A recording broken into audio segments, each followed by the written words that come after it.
ಭಾರತ ಎನ್ನುವುದು ಕೇವಲ ಒಂದು ರಾಷ್ಟ್ರವಲ್ಲ, ಅದು ಸಾವಿರಾರು ವರ್ಷಗಳ ಸಂಸ್ಕೃತಿ, ಪರಂಪರೆ ಮತ್ತು ನೈಸರ್ಗಿಕ ವೈವಿಧ್ಯತೆಯ ಜೀವಂತ ಸಾಕ್ಷಿಯಾಗಿದೆ.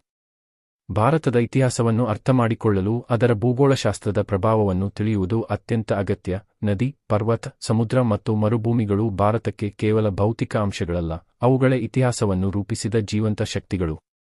ಪ್ರಾಚೀನ ಕಾಲದಲ್ಲಿ ಉತ್ತರದ ಹಿಮಾಲಯ ಪರ್ವತಗಳು ಭಾರತದ ನೈಸರ್ಗಿಕ ರಕ್ಷಣಾ ಗೋಡೆಯಾಗಿ ಕಾರ್ಯನಿರ್ವಹಿಸಿದವು.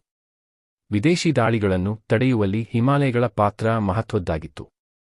ಇದೇ ವೇಳೆ ಹಿಮಾಲಯದಿಂದ ಹರಿದುಬರುವ ಗಂಗಾ, ಯಮುನಾ ಮತ್ತು ಸಿಂಧು ನದಿಗಳು ಭಾರತದ ಮೊದಲ ನಾಗರಿಕತೆಗಳಾದ ಸಿಂಧು ನದಿ ಕಣಿವೆ ನಾಗರಿಕತೆಯ ಅಭಿವೃದ್ಧಿಗೆ ಕಾರಣವಾದವು. ನದಿಗಳ ತೀರದಲ್ಲಿ ಉಂಟಾದ ಸಸ್ಯ ಸಂಪತ್ತು, ಕೃಷಿ ಅಭಿವೃದ್ಧಿ ಮತ್ತು ವಾಣಿಜ್ಯ ಸಂಪರ್ಕಗಳು ಸಮಾಜದ ಆರ್ಥಿಕ ಹಾಗೂ ಸಾಂಸ್ಕೃತಿಕ ಬೆಳವಣಿಗೆಗೆ ದಾರಿ ಮಾಡಿಕೊಟ್ಟವು. ದಕ್ಷಿಣ ಭಾರತದ ಕರಾವಳಿಯು ವಾಣಿಜ್ಯ ಮತ್ತು ಸಂಸ್ಕೃತಿಯ ಸೇತುವೆಯಾಗಿ ಕಾರ್ಯನಿರ್ವಹಿಸಿತು. ಚೋಳರು, ಪಾಂಡ್ಯರು, ಚೇರರು ತಮ್ಮ ನೌಕಾಪಡೆಗಳ ಮೂಲಕ ದಕ್ಷಿಣ ಪೂರ್ವ ಏಷ್ಯಾ ರಾಷ್ಟ್ರಗಳೊಂದಿಗೆ ವ್ಯಾಪಾರ ಸಂಬಂಧ ಬೆಳೆಸಿದರು.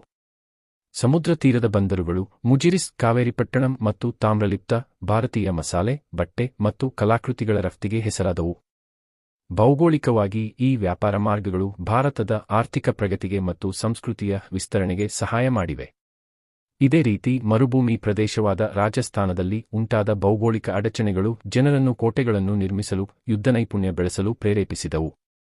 ಥಾರ್ ಮರುಭೂಮಿ ಮಾರ್ಗದ ಮೂಲಕ ಪರ್ಷಿಯನ್ ಮತ್ತು ಅರೇಬಿಯನ್ ವ್ಯಾಪಾರಿಗಳು ಭಾರತಕ್ಕೆ ಬಂದರು. ಇದು ಹೊಸ ಧರ್ಮ, ಕಲಾ ಶೈಲಿ ಮತ್ತು ವಾಸ್ತುಶಿಲ್ಪದ ಪ್ರಭಾವವನ್ನು ತಂದಿತು.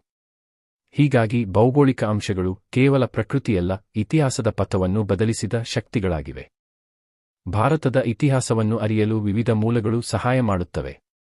ಅವುಗಳನ್ನು ಮುಖ್ಯವಾಗಿ ಪುರಾತತ್ವ ಮೂಲಗಳು ಮತ್ತು ಸಾಹಿತ್ಯ ಮೂಲಗಳು ಎಂದು ಎರಡು ಭಾಗಗಳಾಗಿ ವಿಂಗಡಿಸಲಾಗಿದೆ. ಪುರಾತತ್ವ ಮೂಲಗಳಲ್ಲಿ ಸ್ಮಾರಕಗಳು, ಶಿಲಾಶಾಸನಗಳು, ನಾಣ್ಯಗಳು, ಮೂರ್ತಿಗಳು ಮತ್ತು ಅವಶೇಷಗಳು ಸೇರಿವೆ.